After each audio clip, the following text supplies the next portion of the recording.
tsara fantatro pieno inona izany forum social mondial izany. Ny forum social mondial dia sehatra iraisam-pirenena ifanankalozan-kevitra fizarana traikefa entina miady amin'ny geja fanao ny fianakaviam-be iraisam-pirenena sy ireo mpamatsy vola mahazatra toy ny FMI sy ny Banque mondiale. Tamin'ny 2021 no natao ny forum social voalohany tany Porto Alegre. Nisy forum social faharoa ambin'ny folo dia izy natao tany Tunisie tamin'ny volana marsa lasa teo. Nofoko namany Ismaël mba atao eto Madagasikara ny forum social fahatelo ambin'ny folo. Tsy tranga nefa izany raha tsy atao ny refondation ka mbola ireo mpanao politika tsy mahavita azy ireo ihany no ibody toerana. Maro ny zavatra nodinina tamin'izany forum social tany Tunisie izany, fa ny fotoana no tsy ampy anazavana azy bebe kokoa ka zavatra re ihany no singaniko. Dia ny lahateny nataony Andriamatoa Eric Toussaint filohan'ny CADTM mikasika ny antony sy ny fomba fanaovana fanadihadiana ny trosa audit de la dette.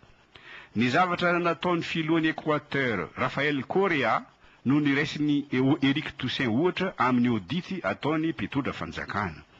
Tamin'ny 2020 lany filoha tany Équateur i Rafael Correa satria izao ny teny nataony tamin'ny fampielezan-kevitra. Raha zany lany anao refondation aho ovako ny lalampanorenana arovako taony anak'Andriamaso ny fiandrianam-pirenentsika ary fafako ny trosa tsy ara-dalàna mampahantra antsika. Raha lany tokoa izy tsy nivady be le rano novany lalampanorenana nataony refondation najoriny vomiera manokana anao audit ny trosa. Olona romborompolo no notendrena tamin'izany vomiera izany. Expert vahiny enina, teknisianina équatoriana efatra, ray avy amin'ny bureau maleo tena miady amin'ny kolikoly, ray avy amin'ny cour des comptes, ray avy amin'ny ministère ny vola, ray solotena ny ministry ny fitsarana. Ary nisy olotsotra 12 avy amin'ny fikambanana mpiay ny sosialim-bahoaka tao amin'izany vomiera izany. Dia nodininy vomiera io ny trosany Équateur teo anelanelana ny 7,7 hatramin'ny 9,2. Ny trosa rehetra, trosa avy amin'ny firenena maro, dette multilatérale, trosa arabarotra namidy teny amin'ny tsenam-bola, dette commerciale, trosa amin'ny firenendroa, dette bilatérale, ary ny trosa ny fanjakana équatoriana amin'ny orinasa na olotsotra tany Équateur. Ny vokatra zany maro ny trosa voafafa ary nazahoana ambimbava mitentina 7 miliara dolara izay nentina nanatsarana ny sosialim-bahoaka. Arak'izany raha milaza iady amin'ny fahantrana ny kandida iray eto Madagasikara kanefa tsy hanao audit izy mikasika ny trosa, fampanantenana poakaty no ataony dia tsy pio ny anarany fampandenga fotsiny izy mpamandalatra satria ny trosa no miteraka fahantrana fa tsy ny fahantrana no miteraka ny trosa. Vita eo ny fitsipika fahinana dia miditra amin'ny fitsipika fahafito isika. Fitsipika fahafito. Tsy pio ny anaran'ireo franc-maçon. Marina fa miantoka ny fahalalana ara-pivavahana ny lalampanorenana eto Madagasikara. Afaka mandeha amin'ny douane ianareo raha tianareo izany. Afaka magnano joro ianareo. Afaka mikaiky zambanibao ianareo. Afaka mangataka tsodrano amin'ny kalanoro agny an-tranonareo ianareo, fa izao no tokony fantatrareo. Zahay tsy mila intsony filoha mpanompo sampy mpivavaka amin'ny setoany. Fitsipika fahavalo farany, tsy pio ny anarany ireo kandida mpikambana ao amin'ny faribolana mainty, cercle noir. Ny resaka n'ity faribolana ity ny namana Anika Rairimanana sy Michel Ralbert tamin'ny vaovao antoandro tamin'ny talata 14 May. Ity faribolana mainty ity ho izy menada no manenjika any Andriamatoa Edgar Rajafindrava raha nanolotra azy io kandida ny antoko TGV. Mba hamotika ny Edgar Rajafindrava nampiasaina ny gazety, ny tracte, ny tsao, ny Facebook sy ny forum isan-karazany hatramin'ny famosaviana aza satria nambara fa voan'ny AVC Andriamatoa Rajafindrava dia nalefa lotsaboina tany Maurice. Amiko namany Ismaël famosaviana izany satria olona salama izao ve dia lazaina fa voan'ny AVC. Izao no tsikera ataon'io faribolana mainty io amin'ny Andriamatoa Edgar Rajafindrava. Ny fakony Antananarivo ara tsy afany, ny arabeny Antananarivo ara tsy voamboatrany dia dezaka teo filohampirenena Andriamatoa Edgar Rajafindrava. tonga izao ny fotoana tokony ilazana ny marina amponina ny Tananarivo mikasika izany rehetra izany. Kanefa moa noho ny tsy fampian'ny fotoana famintinana ihany no meko fa ho tonga angamba ny fotoana mbola ho avy satria anao fanazavana bebe koa mikasika an'izany rehetra izany ny rédaction eto amin'ny Antsiva. Ny lalàna 487 tamin'ny 20 avrily 5 no mamaritra ny fahefana sy ny andraikitry ny ben'ny tanàna. Ny 410 sy ny 510 amin'izany lalàna izany no milaza mazava fa ny ben'ny tanàna no tompona andraikitra feno amin'ny zavatra rehetra eo amin'ny tanànany satria izy ny tompony tanàna, amin'ny teny frantsay premier magistrat de la ville. Tsy izany anefa ny zava-misy satria songony ny fitondrana fohy be sy ireo minisitra foana ny ben'ny tanàna.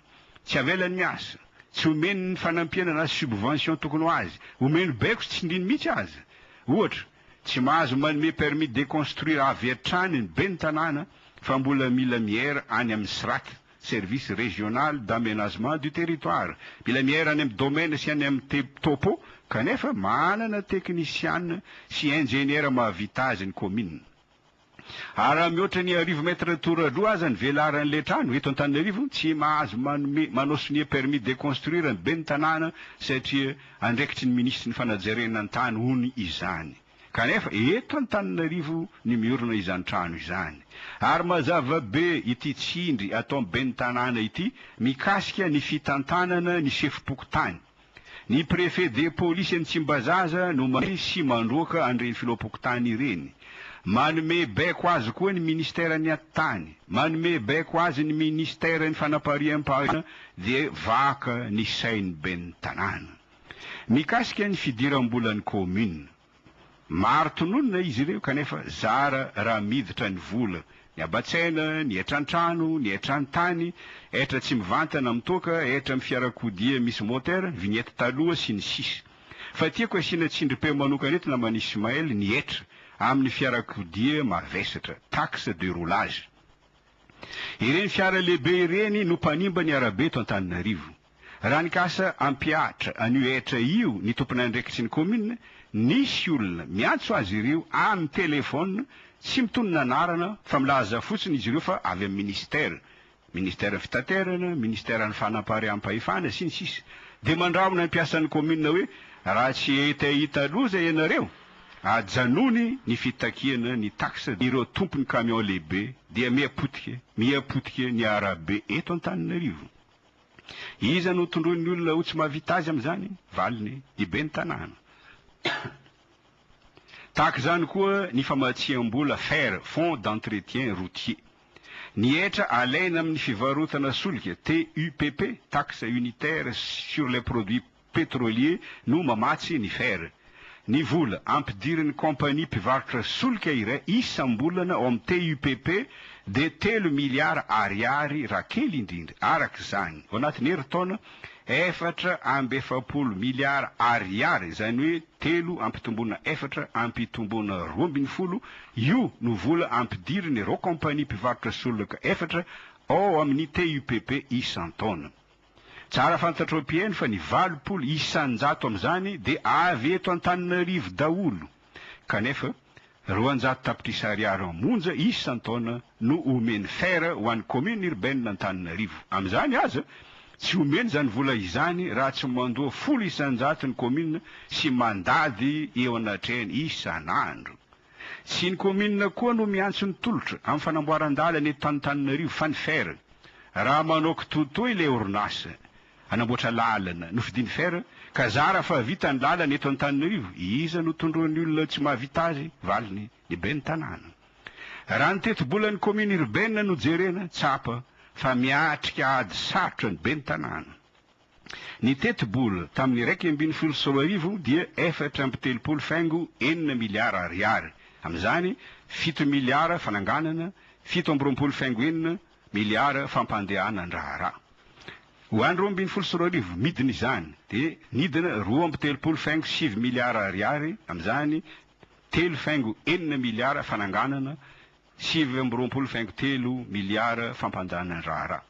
ho an'ity taona 310 amby 4 arivo ity dia nidina koa izany teti-bolan'ny commune izany 7 miliara ariary, 2,4 miliara ariary amin'izany fananganana, 5 faingo enina fampandehanan-draharaha.